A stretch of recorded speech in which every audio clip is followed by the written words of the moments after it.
Bonjour, je m'appelle Élise et je travaille pour le SIA. Le SIA, c'est le service public qui s'occupe depuis de nombreuses années de la dépollution des eaux usées ainsi que de la gestion des eaux pluviales sur le territoire de l'Est du Val d'Oise. La station de dépollution rentre dans une phase d'agrandissement. Au travers de ces vidéos, nous allons vous faire découvrir pas à pas l'évolution des travaux ainsi que les différents métiers. Aujourd'hui, nous allons à la rencontre d'Éric Chanal, directeur général du SIA. Bonjour Éric. Bonjour Alice. Pour commencer, est-il possible pour vous de vous présenter, nous expliquer votre parcours et nous dire ce que vous faites au sein du SIA? Donc je m'appelle Éric Chanal, je suis directeur général du syndicat du Croult et du Petit Rhône.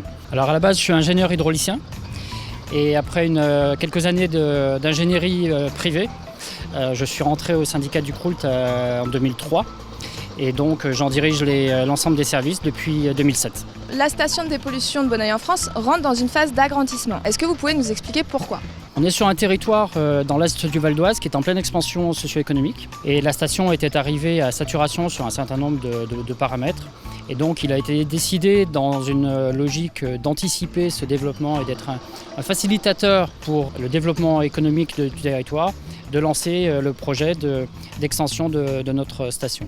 Comment cela va-t-il se passer? Est-ce que vous pouvez nous expliquer les grands enjeux des travaux? Le principal enjeu, bien entendu, c'est de se doter d'une usine d'épuration qui soit la plus performante possible au regard du rejet dans le milieu naturel, dans la rivière.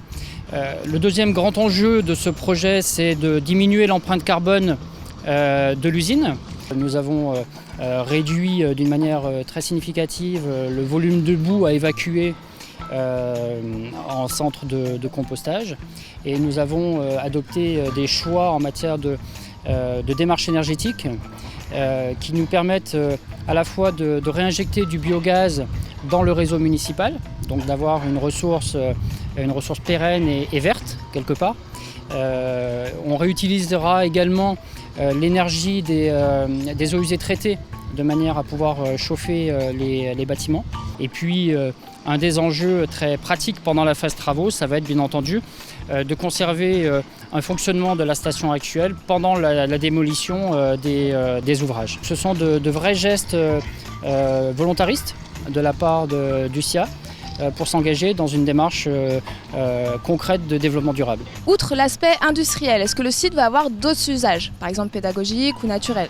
Oui, alors bien entendu, on souhaite, comme la précédente usine, donner une dimension pédagogique à la station. Donc un circuit de visite sera également, comme sur l'ancienne, sera également prévu, avec en élargissant très probablement ce circuit de visite à des enjeux un petit peu plus écologiques, tels que les abeilles, puisque nous avons des ruches sur le site de la station, et puis des aspects un petit peu plus écologiques liés à la rivière, de manière à sensibiliser nos enfants, les enfants de notre territoire sur les bons gestes vis-à-vis de la protection de l'environnement et des rivières en particulier. Merci Éric pour vos réponses. Quant à nous, nous nous retrouvons très bientôt pour suivre l'évolution des travaux et découvrir de nouveaux métiers. À bientôt!